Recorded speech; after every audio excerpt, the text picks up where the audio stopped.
So welcome to the second part of cold calling, and in this video we're going to attack the topic of the button cold call, small blind and big blind cold call.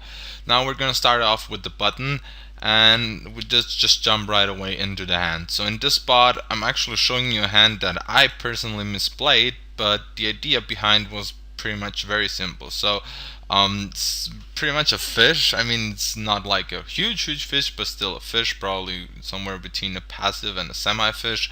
Open raises, 3x on the cutoff. I decide to flat with 7-6 suited, and I have a fish in the small blind, which is pretty important because he's gonna join as well, and the regular in the big blind decides to fold. We go heads up to a flop, and the fish in the small blind, who was up till now pretty aggressive, decides to donk, and I raise it up here right away. Generally do not respect donk bets, so with a gut shot plus backdoor flush draw seems reasonable to try to get him off. But he decides to call, which doesn't really make me happy, but still I still have some outs to improve. Here I made a mistake when I decided to bet on the turn. I mean, it's not super huge. I still can bet, but I will need a bit of help from the board texture since I'm not going to bluff very frequently. I will need some help from the texture. That's why I'm not personally a huge fan. Also, it's an overcard, so I still might fold some pocket fives or I don't know, ace four or something along these lines. He decides to call, and the river brings the flush, and this is actually a spot where I did decide to bet very large. I'm representing the flush now, or a full house, and he makes the fold. Now, this is only a bluff that I do on higher stakes. That's why I show you this hand.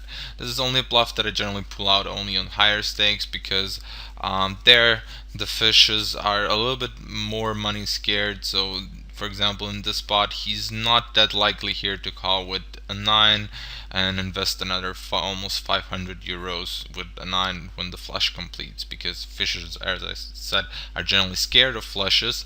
And so in this spot, they're definitely not willing to invest another almost 500 euros to call it off with second pair. But on the lower stakes, for example NO50 and NO100, I would probably wouldn't pull out that bluff. I mean, it's not the worst bluff ever, but it's probably still a very decent chance that you're gonna get called still by 9x here. So yeah, just wanted to point that out. So in this next hand, we have 8-6 suited, and the fish opens on the button on MP, and I decide to call on the button of 4x open. So let's analyze the situations if I'm correct or not.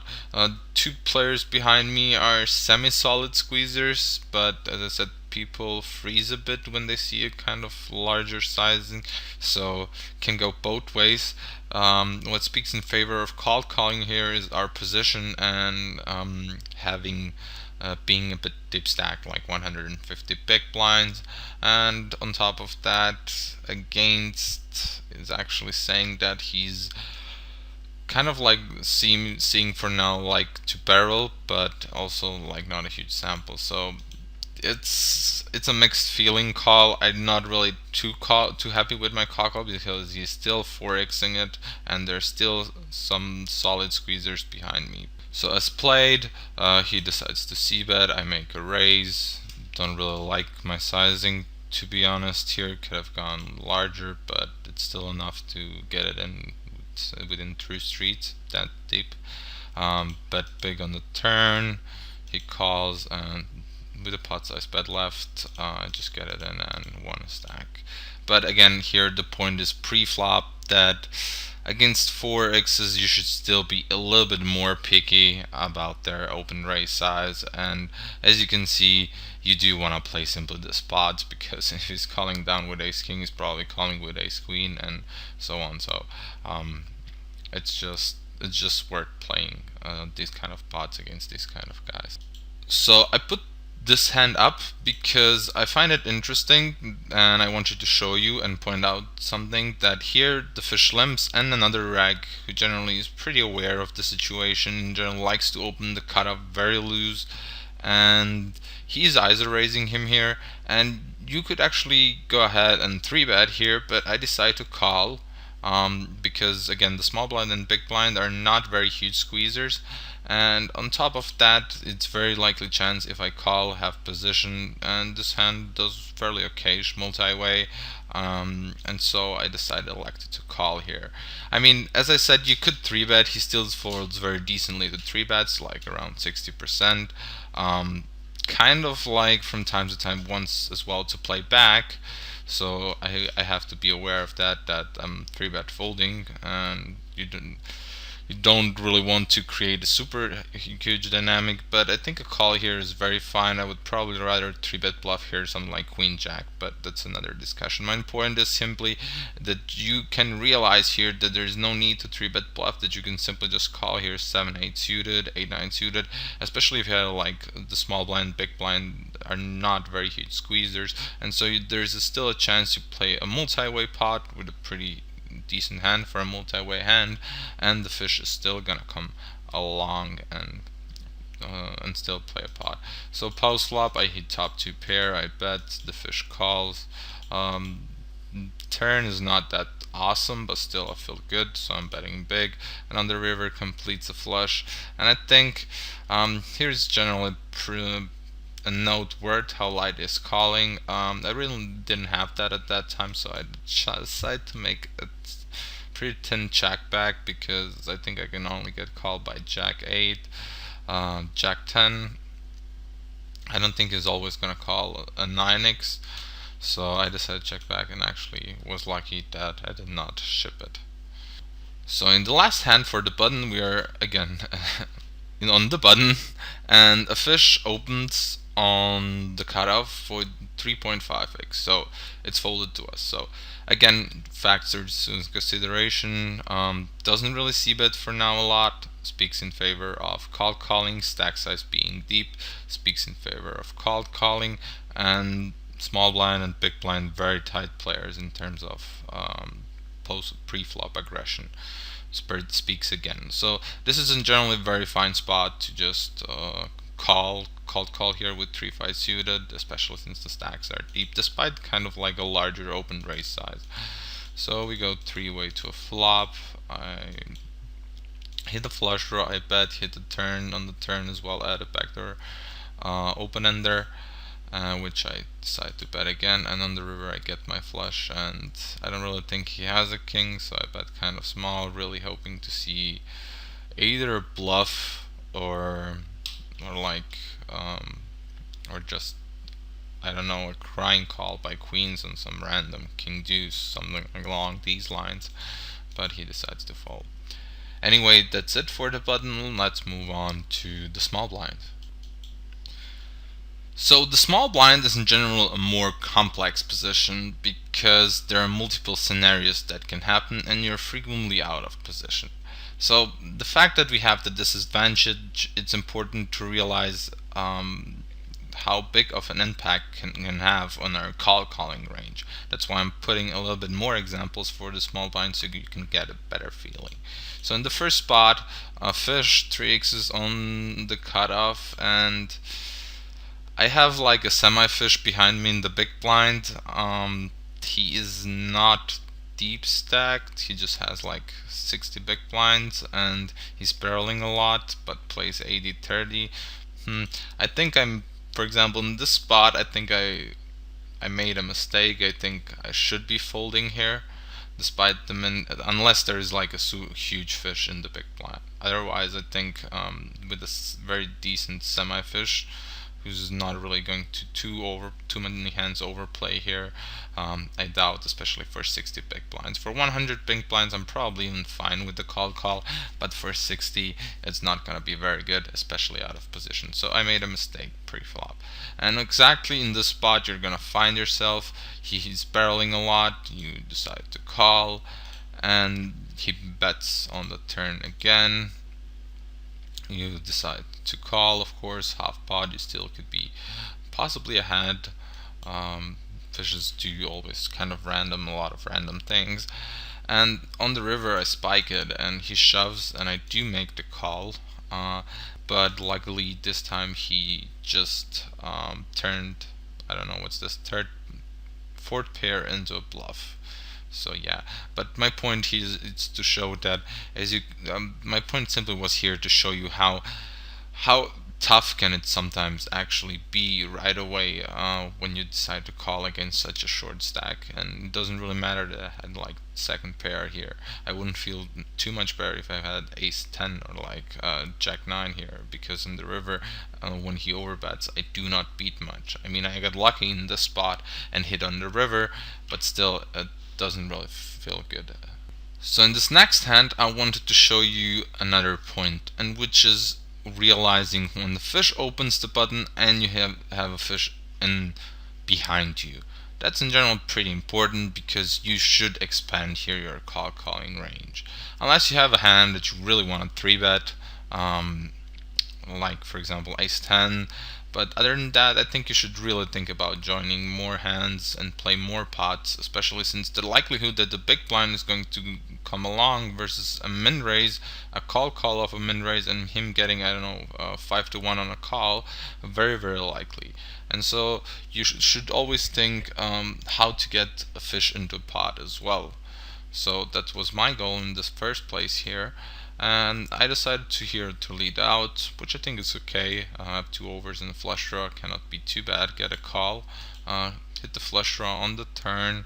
I decide to bet, he decides to call, and I bet on the river. He just shoves, and I make the very very crying call simply because it's a fish, and he seems to be like, I don't know, value shoving trips. But as you can see, my goal was to bring this guy in the pot, and I did manage to achieve, and he did overplay. That's why we do want to play pots with the fish here. So in this next hand, the whale or mini whale, hyper aggro fish, at least pre-flop, and when he doesn't have the initiative, min open raises MP, and I decide to call with a6 suited. Now, first of all, let's take a look at the big blind, who is a fairly decent squeezer. But other than that, the problem is going to frequently that there's no point here in 3-betting and trying to take the initiative, because he's 4-betting a lot. So you just don't want to go to war with these kind of guys. So I'm just calling, pretty much trying to play a pot out of position, maybe hit top pair and call twice, and then think about the river as it runs out. But anyway, the big blind calls as well, and we go heads up to flop. I think you can lead out on this texture, but given how this guy wasn't generally playing, I think it was really fine for me to just check call here, and definitely on such a turn call again. I think you could check raise here, but I was pretty much trying to maybe look my range pretty weak in general, and letting him just barrel off, because he seemed in general pretty aggressive. As I said, not really in terms of betting, but once he takes the betting lead, in generally seems to be betting strong. And so I decided that to leave him just simply bet, and if he has an ace, he's probably going to bet on the river, and maybe continue even bluffing, given that there are now 2 busted flush draws, and he actually decides to check back and doesn't bluff with pocket 4s. But the question was that pre-flop, whether should we call or not in this spot, and my personal opinion and experience is that with these kind of guys you always want to look for pots, despite this being probably in theory not a very good play by calling a6 suited versus an MP under the gun, MP or under the gun range, and all this blah blah blah. Against these guys, you just very frequently gonna make money simply by just calling and trying to look for spots where you're actually gonna hit a hand, because I wouldn't be playing back at him without a hand. So in this next example, I'm playing in a 1K, and the fish decides to min open raise, and this spot I think you have two options. The first thing is to 3-bet, which is very reasonable. He doesn't fold. The 3-bets, open raises MP 36%, but folds to c-bet 50%, which probably would be idea to 3-bet and then to c-bet very frequently on the flop, or you can just call, which I did in this particular case. But as I said, I wouldn't be folding here. Any playable hand, any hand that would allow me to flop a decent kicker, or that has some reasonable playability out of position. So as played, I did check to him. He bets. I decided to make a check min raise pretty much, as I would pretty much do with a decent part of my range here as well. So I do want to go for some relative value. I bet small on the turn. Not really sure what my thought process was here, but why I did decide to bet so small. Um, in retrospect, I don't like it. I think I should continue at least for half pot. Probably like 120 is best. But yeah, he decides to flat, and on the river, I think I have like a very thin value bet. So I do here like my sizing, probably like 100, 150 till half pot is generally pretty fine because you're still hoping for a hero call. And he decides to fold, so yeah. But again, the point was that even hands that like King 10 that are normally either a 3-bet or a fold, bluff 3-bet or a fold, against the fish, you could really think about calling out of the small blind. So I brought this hand up here because I find that it's in general like the mirror of the problematic of cold calling out of position. So I'm a huge fish. I mean, this is almost a whale. Probably his VPI being PFR doesn't really go into the whale section. But other than that, he's still like, you can definitely consider him a whale with 51, 41, 19% 3-bet after 152 hands. Barreling stats 90, 70, 75. So he wants action, he wants outplay, he wants to crush you, so he's the one you want to play against. So that's why I'm generally pretty tempting here to decide to flat this, try to play a pot in position, especially since the big blind is not that kind of a very big squeezer. So the big blind actually went ahead and 3-bets, and the fish of course calls because he's always calling here. And so now it's back folded to me, and actually the action gets back to me, and I decide to call and pretty much hope to hit a very, very strong hand. But my point was that you that's the biggest problem. What I think in already in the pre-flop part, when I described these kind of players, this kind of like whales, so super aggressive fish, you don't really want to flop top pairs that kind of stand like 3 barrels, and that's exactly kind of what I did. So my goal was here not really to call down unless the board runs out really, really strong, but my goal was here mostly to hit like a very, very strong hand. So once this guy makes a squeeze and this guy comes along, I definitely want to come along, and I'm just pretty much looking the minimum what I'm looking is like top, I guess, a pair plus a gut shot or something that gives me at least 30% equity or something like that. Instead, I hit just the gut shot with a backdoor flush, so I'm pretty much check folding at this point. But he bets like 1/3 pot pretty much, and this other guy calls, and all of a sudden I get 18% pot odds, and huge implies if I hit a 6 because the reg is still going to call me. He's never going to fold. He's probably pushing himself anyway, since the pot is going to be so large. Plus, I can get value from the fish if I hit the 6. So I decide to flop. Actually, sorry, to call, and pretty much hope that the 6 hits. The 6 hits, and this is not important because I got what I want, and unluckily got sucked out on the river, but that's not really important. So on to the next hand, where I'm actually going to show you a mistake of mine, where I think instead of cold calling, you should be thinking about 3-betting this. The reason behind it is this guy, this fish, showed for now that he's likely to open raise MP pretty wide. seems to be folding 2 3-bets and 2 c-bets. And on top of that, the big blind is a pretty big squeezer. So here I made a mistake and actually called, and of course a big squeezer is going to squeeze here when there is a fish in the pot and the fish calls, and then I get like a very good price. And I'm anyway not going to stack off with top pair here, so I decided to call. And the regular c bets I decided to call, and on the river there's not much since he went check, and on the river I just bet really small against the regular that he simply just feels like he needs to call with his ace king ace queen, which is his most likely hand here, which he actually did, and I did take it down. What I want to encourage you is to still think and not like always look after okay, I want to just call here, because normally a call is fine here and generally what I would rather do, but there are fishes and fish species which a 3-bet here is the better play. And so we're gonna learn more about the 3-bet in the 3-bet part, but especially out of position, you don't mind playing pots against fishes who play frequently fiddle fold in 3-bet pots. That's why I think in this spot calling is wrong and 3-betting is way better.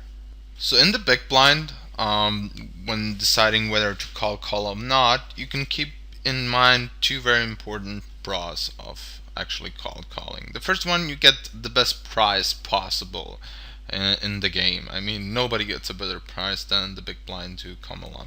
And the second one is that you are closing the action. So there is no squeeze you have to fear or think about taken into account and so on when you are in the big blind. So you're closing to action. So these are the very two big pros. And on the other hand, of course, the disadvantages are that you're going to be out of position and your range is going to be generally, because of the price, pretty wide, and so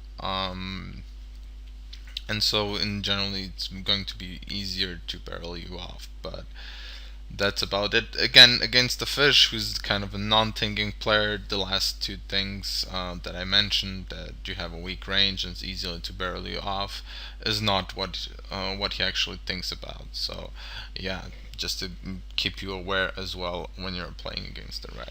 So in this spot, the fish min open raises under the gun, and for now is like seems to be on the whalish side. He's playing 7140, barreling very decently when he bets on the flop. So he seems more on the whale side, and actually I decide here to peel.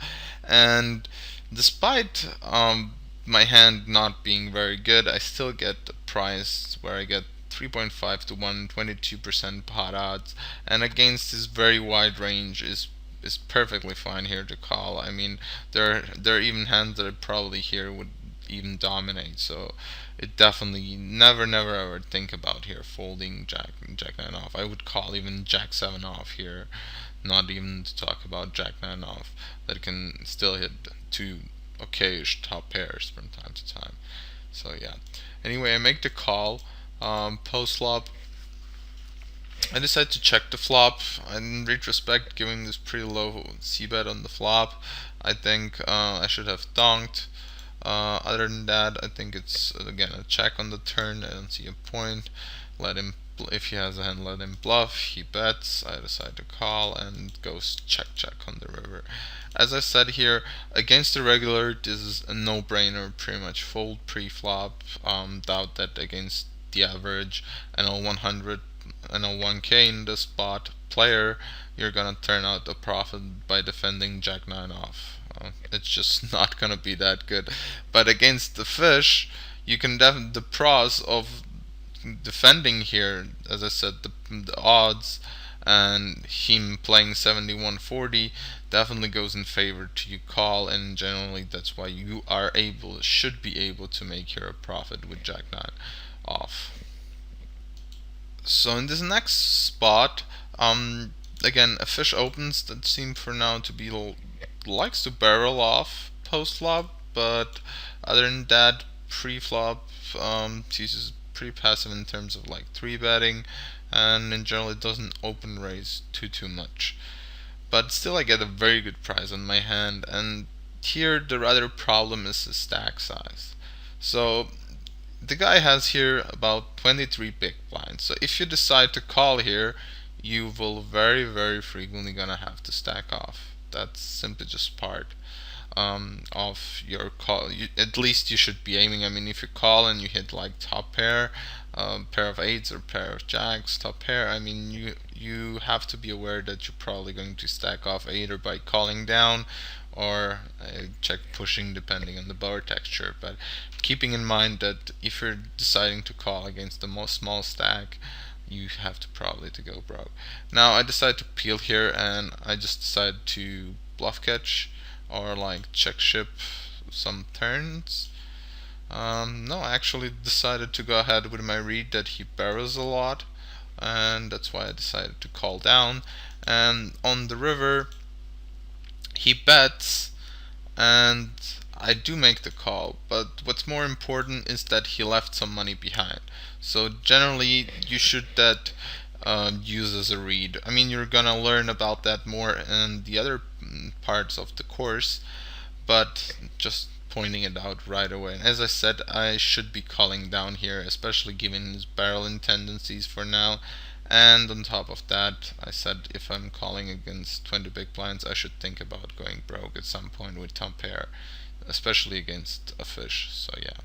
So again, we have again here a hand that's normally against a regular open raise. Probably very hard to defend here with Queen 7 suited despite the good odds. But again, this is not a regular, this is a fish, so we do want to play pots with him. And I put up this texture because you don't really like to check call this texture. You also don't really like to check raise this texture against the 51-31.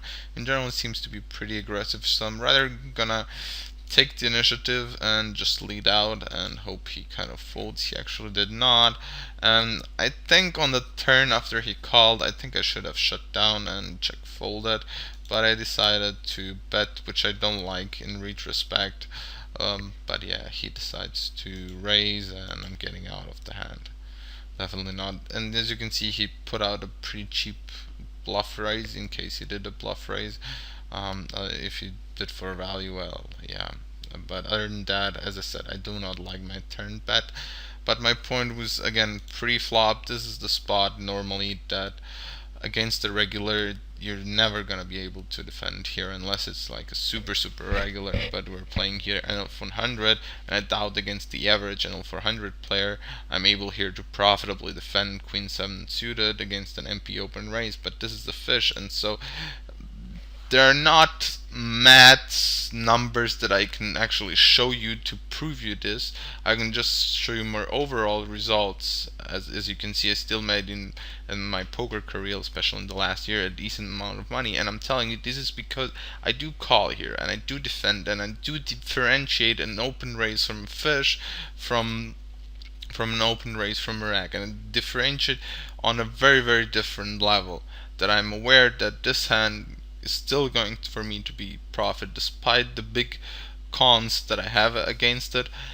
And so I do believe that in general I'm able here to turn a profit. That's why I'm simply because the fish is doing so many stupid things. He just allows me to make profit here. It's like, I hope I showed you during the last couple of videos to get a feeling what these guys are up to. That's why we actually are able to make money. That's why I make my over $100,000 up till now in a year. It's simply because of these kind of guys, and I know how to play it. Despite something probably in theory might not be super good, in practice it actually can be. And that's why I'm actually showing you here and these kind of hands. So in this last example, to wrap this video up, again a fish, again min open raises under the gun. He still has, what's this, almost 70 big blinds, and I have 5-3 suited, and I'm going to defend that. I'm not going to fold 5-3 suited against the min raise. I'm getting 3.5 to 1, 22% of pot odds, and him being a fish. So definitely going to call here. And what I'm putting up this hand is that do not try to bluff to a fish out if you decide like to make these kind of calls.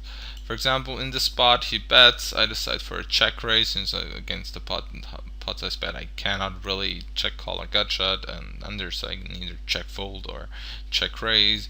I decide for a check raise, which again I do not really like, and then I bet on the turn because knight ain't completed and so on, and he still called, and now on the river I gave up. But the point is, you don't really want to be involved here. You just can always check fold unless you hit.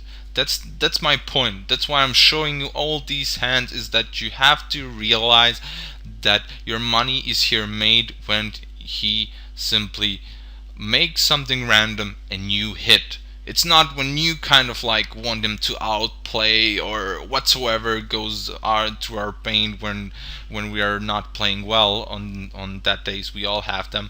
My point is simply, when we hit, we make money. When we don't make money.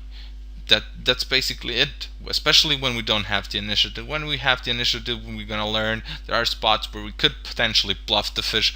But other than that, if we don't have initiative, keep it simple. Hit, make money. Miss, fold. It's actually pretty easy.